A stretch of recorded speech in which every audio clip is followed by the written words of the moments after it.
Donc on va commencer et je ne vais pas vous demander de vous présenter de manière individuelle, mais peut-être quand même, histoire d'adapter en tous les cas au mieux cette conférence sur certains points. Peut-être, est-ce qu'il y a des cavistes parmi nous? Oui, vous êtes de quelle région? D'accord, ok. Des restaurateurs peut-être? Ok. Quel type de restaurant? D'accord, ok. Donc avec une carte des vins plutôt régionale ou appellation? D'accord, ok. Et donc du coup, en tous les cas, donc je suis sûre qu'on est tous là des amoureux du vin, au-delà de nos métiers. Donc je suis Fanny, donc la fondatrice d'OWA, donc Organic Wine Academy. Juste quelques mots me concernant et puis concernant OWA. Donc c'est la première école sur les vins en biodynamie, méthode nature, donc ce que j'appelle les vins engagés. Vous verrez que pour moi le terme engagement est un mot important. Et donc je suis diplômée du vin, donc un cursus assez classique, en démarrant par les vins en conventionnel. Et puis j'ai ressenti vraiment le besoin, l'envie d'aller plus loin, d'aller donc vers les vins en bio et en biodynamie, de parler beaucoup plus de terroir. C'était beaucoup plus en phase avec mes valeurs, en phase avec mes goûts, un soin apporté au végétal qui est vraiment important pour moi, un questionnement sur ce qui nous entoure, et puis sur les conséquences de nos actions aussi, quand même. Voilà l'historique de OWA. Je me suis rendu compte justement qu'il n'existait pas d'organisme de formation spécifiquement dédié à ce type de vin, d'où justement la création d'OWA, donc qui dispense des formations à destination de professionnels sur ce type de vin. Et donc du coup aujourd'hui, lors de cette conférence, donc on va aborder un thème qui est un sujet important, mais pas forcément justement évident, toujours évident, c'est comment valoriser en fait ces vins engagés, comment parler clairement bio aux clients de la plus belle des manières, mais aussi d'une manière claire, explicite, qu'ils comprennent ensuite soit ce qu'ils achètent, soit ce qu'ils dégustent. C'est quelque chose d'important.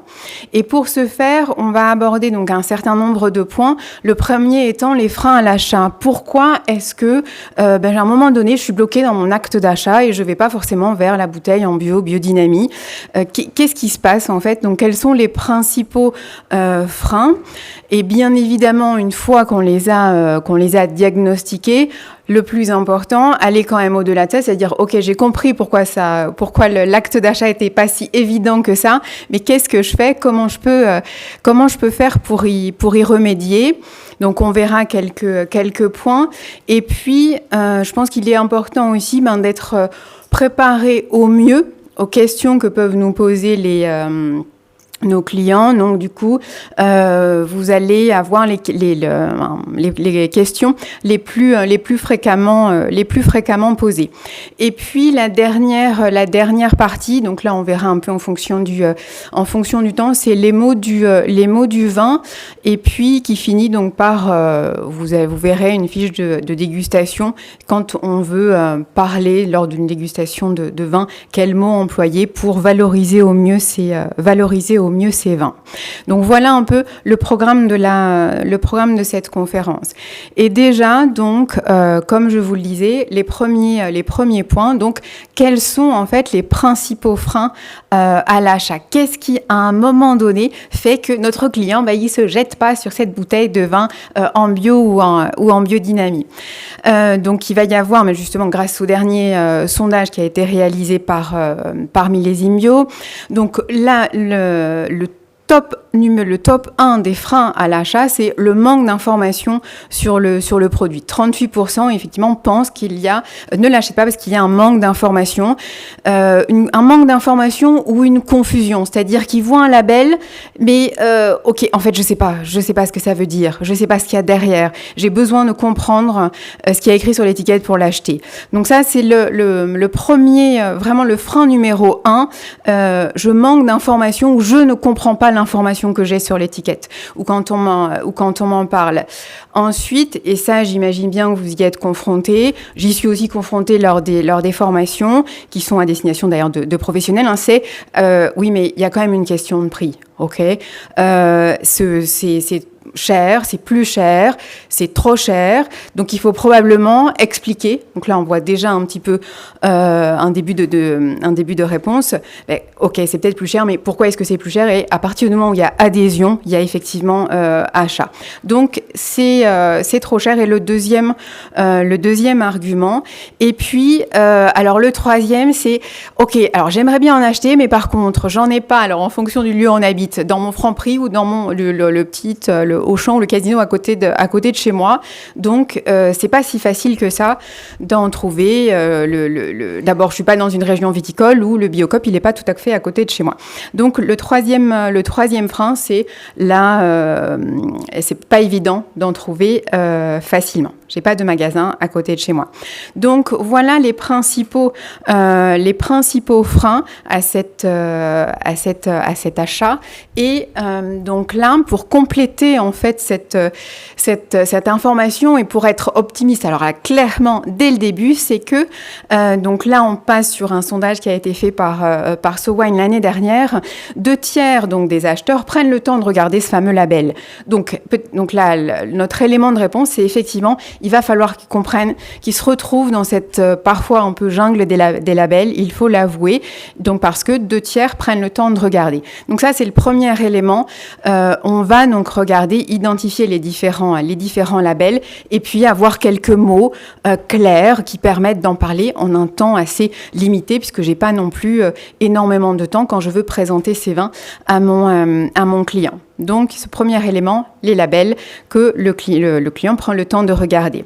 Ensuite, le deuxième élément, en ce qui concerne les vins, là pour le coup, en ce qui concerne les vins bio, c'est que on voit une appétence des plus jeunes pour ce type de vin. Donc, c'est vraiment cette population de jeunes, une population qui est à conquérir, à acquérir. Elles sont dans la découverte, elle est dans la découverte du vin avec cet accent, cette importance qui est mise sur le fait d'acheter des vins qui sont en bio ou en biodynamie. Donc voilà plein de signes positifs, mais il va donc falloir expliquer ce qu'il y a sur cette étiquette et notamment expliquer de manière très claire les labels. Ensuite, donc là, c'est simplement un petit focus sur justement la partie restaurant et puis ensuite la partie caviste.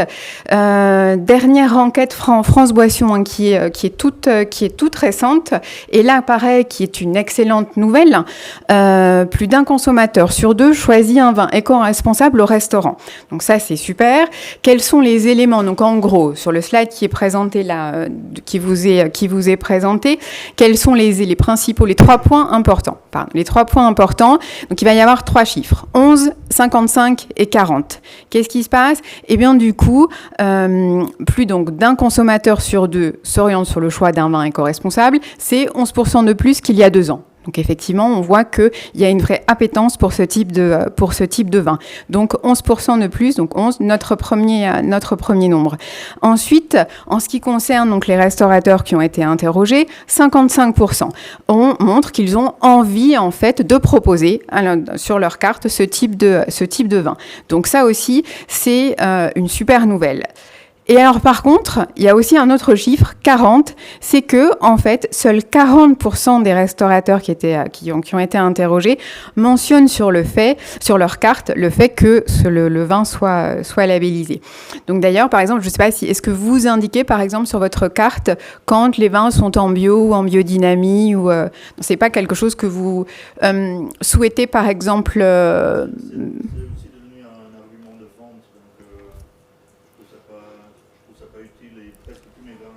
D'accord, ok. Donc effectivement, ça fait partie du coup de la philosophie, mais là, d'ores et déjà, dès la sélection, en fait. Ok.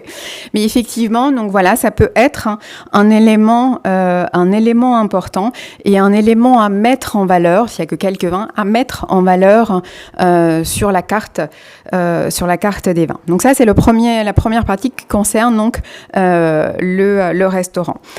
Ensuite, et on en revient à ce frein numéro 1, à ce vraiment top 1 des freins, c'est ce besoin donc d'information et donc qui va au-delà, qui est même un besoin de clarification qui augmente de la part du consommateur.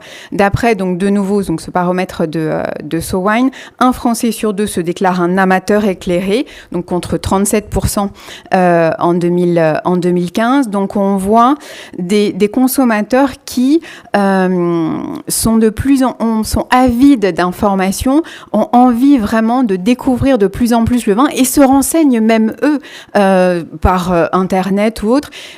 Si j'imagine que vous avez commencé déjà à échanger sur le salon, à échanger avec les vignerons, et quand on leur parle, eux-mêmes nous disent, mais en fait, les gens qui viennent voir quand ils font notamment, par exemple, de la vente directe ou une partie de vente directe, les clients, en fait, finalement, s'y connaissent quand même de plus en plus, posent de plus en plus de questions, ont envie de rentrer de plus en plus dans la compréhension du vin qu'ils dégustent ensuite. Donc ça, c'est un élément qui est important et un élément donc qu'il faut bien garder en tête. Donc le plus efficace, en gros, pour valoriser ces vins engagés auprès des clients, c'est parlez-en clairement et avec authenticité. C'est vraiment un point qui est très très important et qui est recherché par le consommateur. Donc, on a vu les principaux freins. Donc, on a fait, on va dire, un état des lieux, un diagnostic. Et puis, donc, maintenant, l'idée, ça va être d'aller au-delà. Comment, en fait, remédier aux freins à l'achat. Et on a vu, donc, l'information, donner, donc, de l'information, bien évidemment, pertinente, de manière concise, parce que lorsque je suis chez le caviste ou au restaurant que je choisis ou que j'achète une bouteille de vin, je n'ai que quelques minutes finalement pour transmettre cette information au client, un peu plus s'il a envie, mais au mieux quelques minutes. Donc, cette information, il va falloir qu'elle soit claire et qu'elle soit concise. La première des questions, la première information à donner déjà, c'est comment s'y retrouver sur les labels qui vont être présentés sur les étiquettes, les différentes certifications. Si nous sommes dans la certification, on verra donc que c'est le cas donc pour le label AB ou la biodynamie, donc l'agriculture ou la viticulture biologique ou la viticulture en biodynamie. Et puis donc on parlera juste quelques instants de l'amalgame qu'il peut y avoir avec le vin méthode nature et de ce que c'est justement ce vin méthode nature.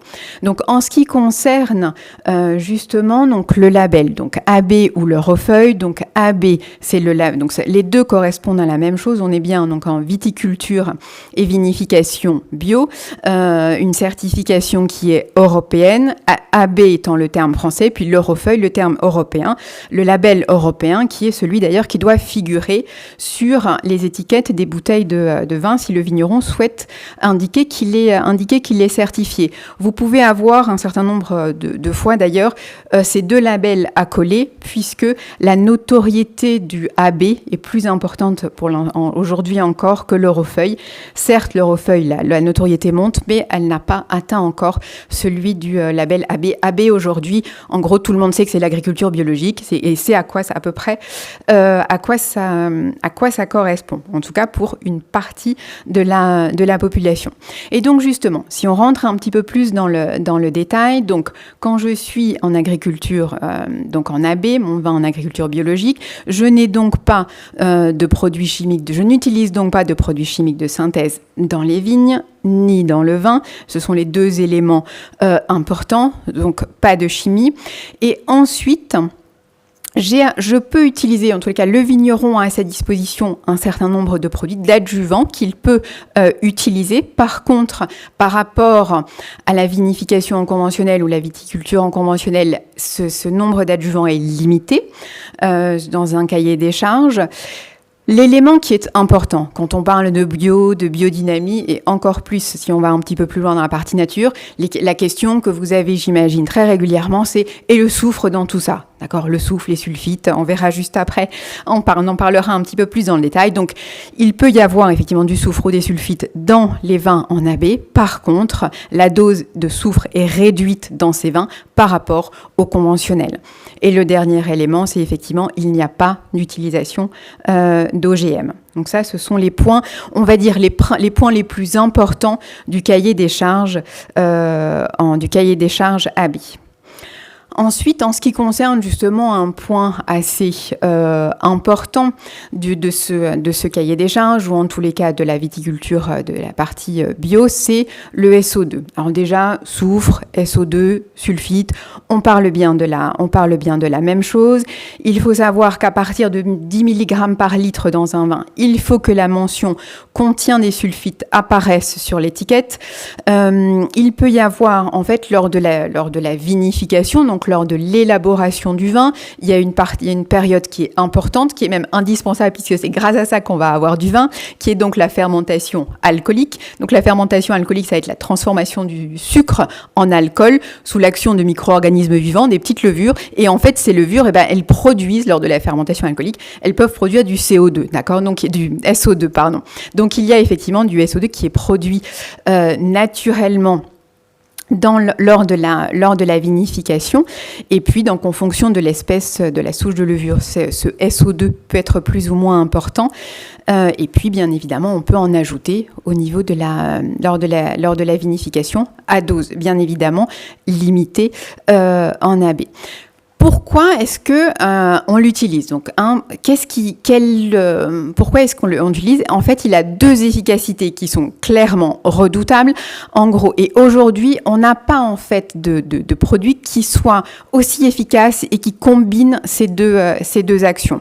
En gros, notre fameux soufre ou SO2, qu'est-ce qu'il fait ? C'est un antioxydant. Donc, il va ralentir la vitesse des réactions d'oxydation. En gros, il va ralentir le vieillissement du vin. Donc ça va être un élément important. Et puis, ralentir les réactions qu'il peut y avoir lorsque notre vin est en contact avec l'oxygène, puisqu'on parle là d'oxydation. Donc, c'est son premier effet. Et là-dessus, il est très efficace. Le deuxième effet, c'est que c'est un super antiseptique. D'accord ? C'est un élément qui va être antimicrobien. Donc, quand on l'utilise pour ces deux actions sur lesquelles il joue effectivement très très bien son jeu. Par contre, effectivement, il va avoir ce fameux SO2 un impact sur le profil aromatique et gustatif du vin. Et puis, c'est aussi un puissant allergène. Donc, ça a des conséquences aussi sur notre santé. C'est la raison pour laquelle, d'ailleurs, quand il y en a, la mention est indiquée, puisqu'il a cette action, ce défaut d'être un puissant allergène. Donc voilà pour la définition et ce qu'il apporte. En ce qui concerne, donc, comme je vous le disais, les taux de SO2, donc il peut y en avoir dans la viticulture biologique. Par contre, à dose moindre par rapport à la viticulture en conventionnel, vous avez les différents taux qui sont indiqués. Ce qu'on peut mentionner, c'est que vous voyez que les taux sont différents en fonction de la couleur du vin. On voit qu'il y en a moins si le vin est rouge.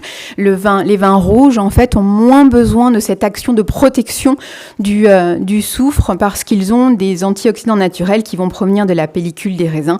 Et donc, ces tanins qui vont se libérer lors de la fameuse macération pelliculaire qui va permettre d'ailleurs d'obtenir la fameuse couleur.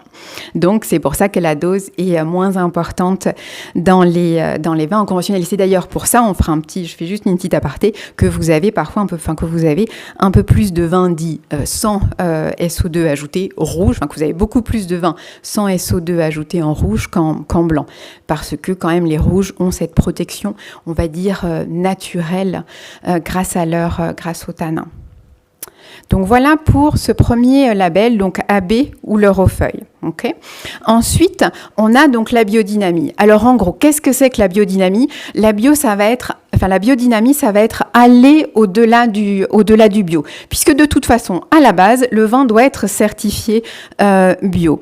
Ensuite, au-delà de ça, ça repose sur un système de production qui vraiment voit la vigne le domaine en fait dans son ensemble. Et le but, ça va être de respecter l'équilibre équilibre entre notre plante, donc en gros la vigne, le sol et tout ce qui l'entoure.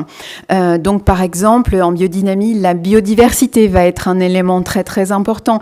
Le fait qu'il y ait des arbres, le fait qu'il y ait des plantes, le fait que mon sol soit vivant, que j'ai des vers de terre.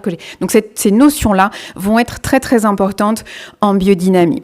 Et au-delà, donc quelques autres éléments différents par rapport à la bio, les normes, donc il peut y avoir un peu de SO2 ajouté en biodynamie. Par contre, il y en a encore moins que dans la viticulture en bio. Et pareil pour l'usage en fait d'intrants ou de techniques, de la partie technologique, elle peut être, c'est autorisé, mais il y en a encore moins autorisé que dans la première partie en AB que nous avons vu juste avant. L'idée en fait de la biodynamie, c'est vraiment l'observation très très fine du végétal, et puis l'idée aussi de se servir des énergies en fait qui sont présentes sur le domaine. Et l'idée de la biodynamie, ça va être, on peut penser à l'homéopathie. Ça va être comment je fais en fait pour renforcer le système immunitaire de la plante, de la vigne. Et comment je fais pour faire ça? Eh bien, je vais utiliser donc un certain nombre de préparats. Vous avez probablement entendu parler des décoctions qui sont faites avec des plantes, qui sont d'ailleurs des plantes médicinales, qui sont donc, et c'est le mieux, présentes dans le domaine. On va utiliser par exemple de la camomille, on va utiliser de la prêle, on va utiliser des orties, et puis donc on va faire des tisanes qu'on peut pulvériser sur les plantes ou utiliser, incorporer à du fumier pour faire un compost en fait naturel. Donc ces plantes ont pour but justement de renforcer le système immunitaire de la plante, et comme je vous le disais, en fait l'idée c'est vraiment de prendre la vigne non pas seule comme un seul élément, mais de la prendre dans son ensemble et d'analyser en fait le fonctionnement au niveau du domaine viticole, et pas qu'au niveau de la plante, avec vraiment une observation qui est très très importante du végétal.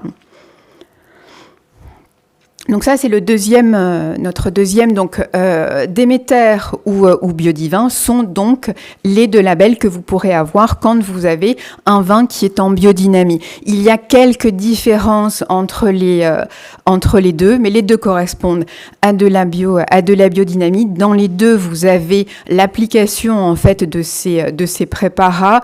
Biodivin est un petit peu plus, on va dire, un petit peu plus exigeant il vous demande un plan de préparation, d'une programmation pour ces préparats qui doivent avoir lieu plusieurs fois. Donc voilà pour Déméter et Biodivin. Et puis donc le dernier élément dont on va juste parler quelques instants, c'est mais du coup parce qu'il peut y avoir justement confusion avec ce type de vin, c'est les vins nature. Alors déjà du coup, par rapport à ce que j'ai pu dire juste avant, pourquoi est-ce que donc on constate aujourd'hui de partout, que l'on soit en conventionnel et encore plus en bio ou en biodynamie, tous les vignerons aujourd'hui tentent à faire diminuer la quantité de sulfite dans leur vin. D'accord ? Ça, c'est clair. Et même en conventionnel. D'accord ? Donc ça, c'est un élément qui est quand même important, je trouve, de rappeler. Ensuite, pourquoi est-ce que certains souhaitent aller encore plus loin?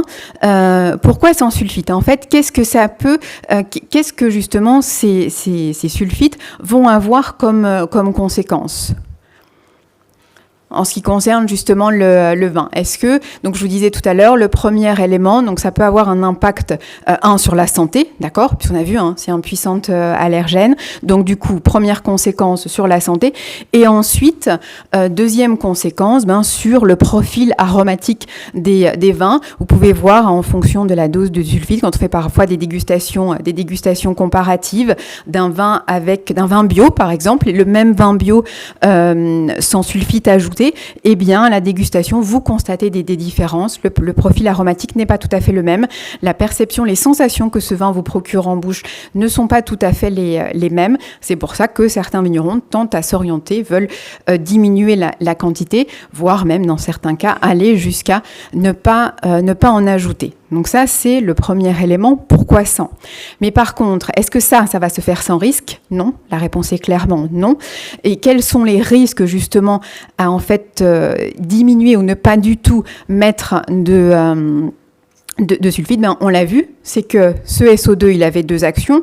Un, antioxydant. Donc du coup, je n'apporte plus de pouvoir, je ne renforce pas le pouvoir oxydant dans mon vin grâce à l'ajout de SO2. Et puis, antimicrobien, ça veut dire que je ne vais avoir aucune aide sur la partie justement microbes ou pour gérer certaines déviances.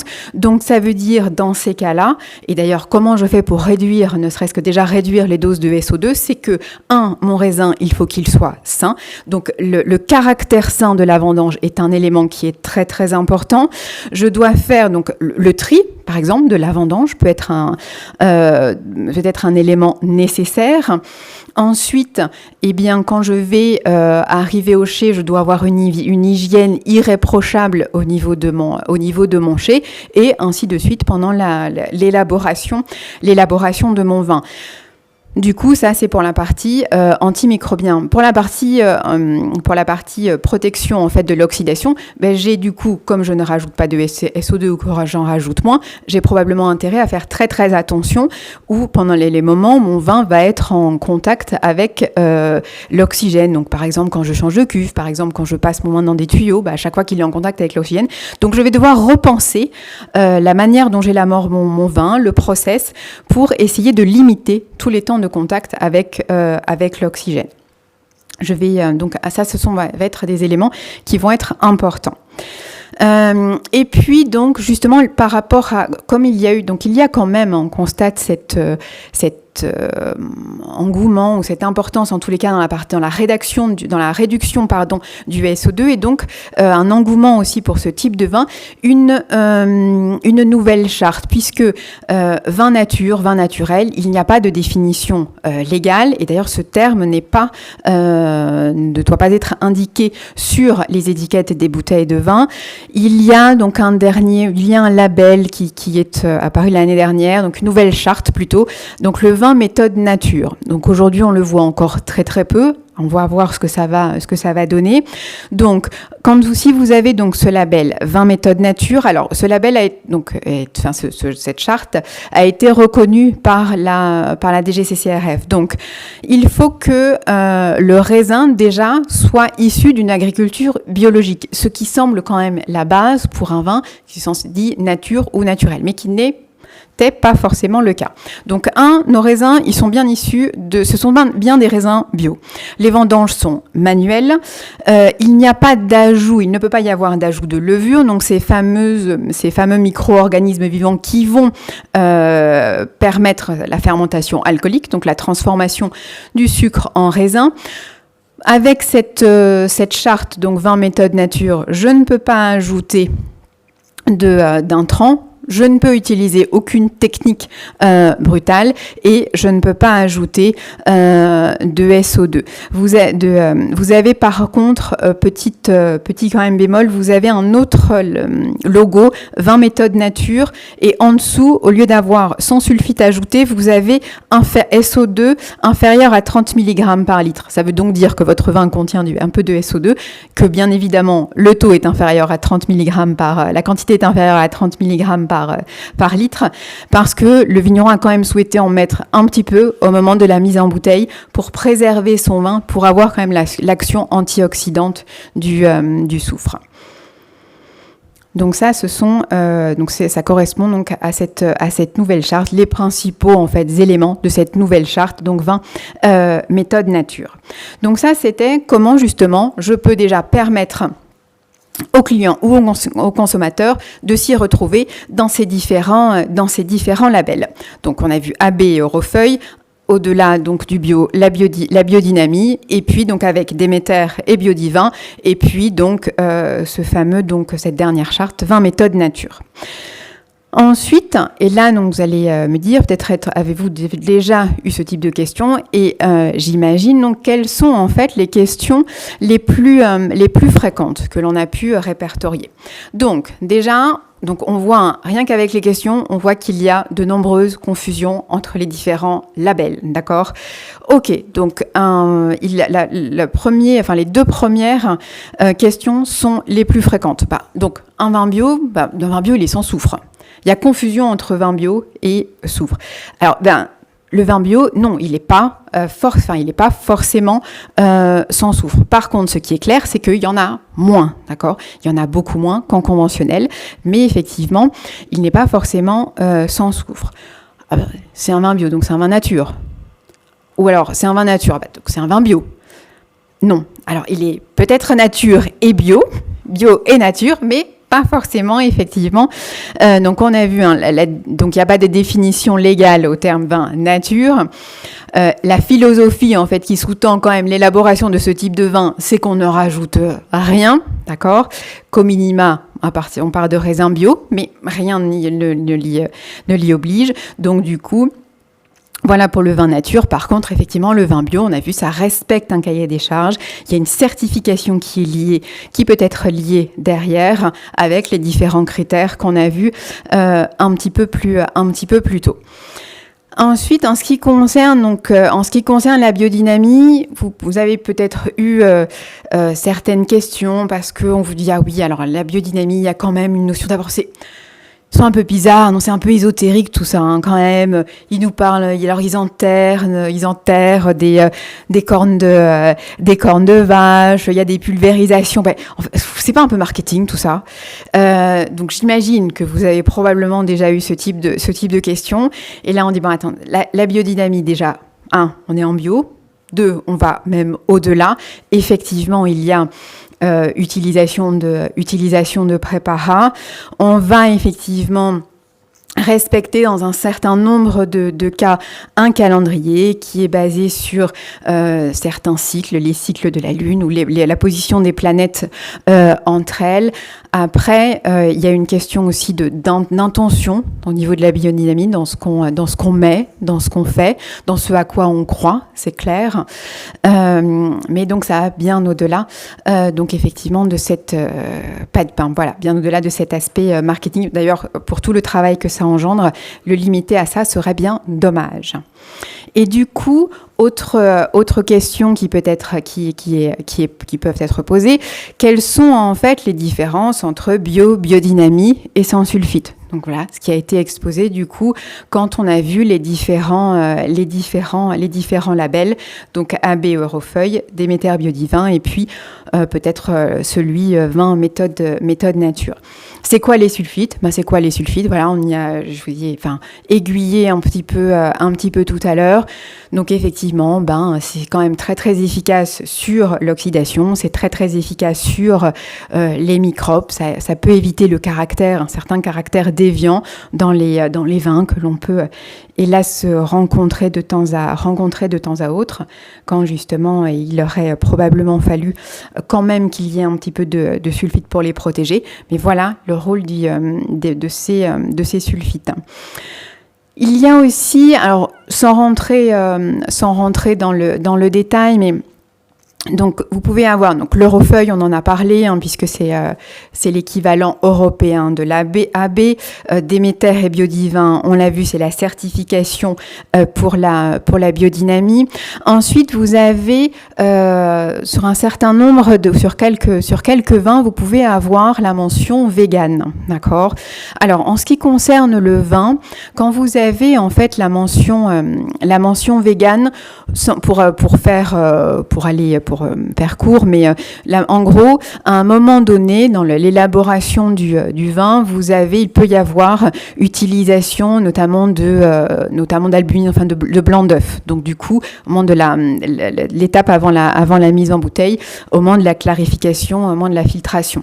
Donc du coup, ça rend le vin non vegan. Il peut y avoir aussi, donc du coup, pour contrer à ça, on utilise maintenant, par exemple, on utilise plutôt des pois des légumineuses plutôt que du blanc d'œuf. Donc ça permet de rendre le vin, de filtrer quand même le vin et puis de le rendre vegan. Ensuite, il ne faut pas qu'il y ait d'utilisation d'animaux lors des travaux dans les vignes. Donc du coup, pour que le vin soit vegan, il ne faut pas qu'il y ait l'utilisation d'animaux dans les vignes et puis qu'on n'utilise pas notamment ce fameux blanc d'œuf. Donc on le remplace par des légumineuses et non notamment par des pois. Donc ce qui permet au vin d'être vegan. Ensuite, il va y avoir donc ça on a vu que le premier point c'était l'information. Le premier frein c'était l'information. Donc là a priori on commence à y répondre. Le deuxième c'était ah oui mais c'est quand même plus cher. Ok. Donc expliquez-moi la différence de prix. Alors bien évidemment on est sur deux vins d'une même appellation, d'une même région avec à peu près une même notoriété pour qu'on puisse comparer en fait le prix en conventionnel et puis le prix en bio. On a vu donc que du coup, il y avait, on utilisait moins de techniques. Il y avait on faisait beaucoup plus attention à la plante, à la vigne, une observation, et puis du travail aussi en amont, le fait de faire renforcer justement par exemple ce système immunitaire. Et donc là pour le coup, je ne vais rien vous apprendre, mais déjà effectivement le temps. Ça correspond aussi à de l'argent. Donc il faut un peu plus de temps, il faut plus de main-d'œuvre aussi, c'est l'un des éléments d'ailleurs le plus important qui joue sur cette différence de prix. Et c'est clair que vous pouvez avoir, même si on peut avoir quand même des rendements importants dans l'élaboration de vins bio, il peut y avoir une différence quand même de rendement entre un bio et un conventionnel. Mais là, c'est plutôt, en fait, c'est pas que le vin soit en bio qui diminue sérieusement le rendement, c'est plutôt dans la philosophie, dans l'élaboration du vin, où le vigneron va chercher à avoir en fait le meilleur équilibre, la meilleure concentration et une belle intensité dans son vin. Donc tout ça peut expliquer cette différence de prix. Et ensuite, se garde-t-il aussi longtemps ? On a vu effectivement que si j'ai moins de SO2, j'ai moins de protection contre l'oxydation, mais oui, un certain nombre important d'ailleurs, peuvent se garder aussi longtemps, puisque du coup, il y a d'autres manières d'obtenir justement une action antioxydante. Par exemple, sur les vins rouges, le vigneron peut aussi chercher à extraire un petit peu plus de tanins qui vont contribuer justement à donner du potentiel de garde au vin. Donc, il peut y avoir d'autres éléments qui permettent justement de jouer sur ce potentiel de garde. La conservation, par contre, peuvent être des questions importantes, et notamment si on est sur des vins sans soufre ajouté, où là, pour le coup, c'est pas le sujet de la conférence, mais ça peut être quand même des conseils importants à donner aux consommateurs. Donc voilà pour ces autres informations. Et là donc juste la dernière partie, parce que quand même quelques mots au niveau du vin. Quand donc on a vu notre consommateur, il est avide d'informations, il a envie d'en savoir un petit peu plus. Et quand je réfléchissais à ça, en fait, je me disais, d'ailleurs je l'ai rajouté après, qu'est-ce qui faisait en fait que je me disais, pourquoi est-ce que je suis si contente de venir à un salon ? Qu'est-ce qui fait, qu'est-ce que j'ai en plus de dégustation que je peux avoir ailleurs ? En fait, dans le salon, je vais quand même aller directement voir celui qui élabore le vin. Donc en gros, je vais voir le vigneron, ou je vais voir son équipe, et en fait, il va m'expliquer, il va me raconter, au-delà du vin que je vais apprécier ou pas, etc., au-delà de critères plus objectifs ou même subjectifs, il va me raconter l'histoire du vin, l'histoire du domaine. Il va me faire rentrer dans cette vie-là. Et en gros, quand le client vient pour acheter une bouteille de vin, prendre un verre au restaurant, enfin dîner ou déjeuner et prendre un verre, et bien du coup, là, le vigneron sera pas là, mais par contre, ou lui limite quelqu'un qui va venir à une formation, et ben c'est vous qui allez être les passeurs de cette histoire, c'est vous qui allez être les passeurs du vin, et en fait vous allez, il va grâce à vous rentrer dans la vie du vigneron. Et c'est clair que c'est ça aussi les vins en bio, en biodynamie, c'est donc pouvoir expliquer que tout va commencer à la vigne. Le vigneron en bio, en biodynamie, il est d'abord attaché à sa terre et à ses vignes. Le vigneron en bio, en biodynamie, c'est d'abord un agriculteur, c'est un vigneron et il aime sa terre. Donc il va regarder, il va observer, il est en fait qui va essayer de chercher une certaine perfection. Alors pas la perfection absolue, de toute façon, moi je pense qu'elle n'existe pas, mais en tout cas faire du mieux qu'il peut. Et effectivement, certaines fois, sortir des sentiers battus, ne pas vouloir être dans des schémas préformatés. Et ça, c'est ce qu'on va vous allez lui transmettre à ce consommateur.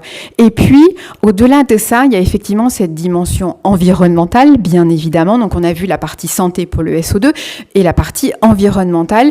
Et le vigneron, il va pouvoir faire plusieurs choses. Il va pouvoir conjuguer en fait le passé. Et le passé, qu'est-ce que c'est que le vin? C'est quand même le vin, il y a une tradition, à une histoire. Le vin, c'est dans notre culture aujourd'hui. Donc il va conjuguer ce passé avec cette tradition, le présent, quand même notre santé, accessoirement, avec la diminution notamment de ce SO2 et puis l'utilisation, la non-utilisation de pesticides, etc. Et puis le futur, c'est-à-dire qu'est-ce qu'on va donner, qu'est-ce qu'on va transmettre aux générations qui viendront après nous. Essayez donc de montrer que le vigneron, c'est un chef d'orchestre qui va essayer de faire s'exprimer de la plus belle des manières, ou en tous les cas, du mieux qu'il peut, le terroir, le cépage, et puis bien évidemment en jouant avec ces fameux effets millésimes, parce que toutes les années sont différentes, et qu'il va bien falloir et qu'il faut faire avec. Donc ça, effectivement, c'est la dernière partie. Et puis donc simplement quelques mots pour finir en fait sur le vin. Effectivement, donc il va y avoir des dégustations que vous allez, j'imagine, aussi faire sur le salon. Quand on sélectionne des vins, on fait donc une dégustation là qui pour le coup est analytique. On va analyser un certain nombre d'éléments, mais je suis convaincue, d'ailleurs, éléments que l'on peut aussi transmettre aux clients quand ils nous demandent des informations sur le vin, les éléments, le profil aromatique, les sensations que ce vin va nous procurer en bouche, et qu'en fait, plus on arrive à analyser et à décortiquer ce vin, et bien ensuite, plus on prend le plaisir à le déguster ou à le faire, bien évidemment, déguster. Donc, il y a effectivement cette petite notion aussi de dégustation que l'on peut transmettre à nos clients sur la partie pour les vins en bio et en biodynamie. Donc, si vous le souhaitez, d'ailleurs, je pourrais vous transmettre cette fiche à ceux si ça vous intéresse. Donc voilà pour cette conférence sur donc savoir parler clairement bio aux clients. Donc j'espère que vous allez repartir avec un certain nombre d'informations, donc tant sur le bio, la biodynamie, et puis sans qu'on soit rentré dans le détail de certification, pas certification, etc., qui est un sujet aussi, donc des questions qui peuvent être posées par les clients. J'espère que vous allez, que vous allez être mieux armés pour répondre à vos clients, et puis que vous avez passé un bon moment, appris un certain nombre de choses pendant cette conférence. Je vous remercie. Merci. Je ne sais pas si vous avez... S'il y a des questions.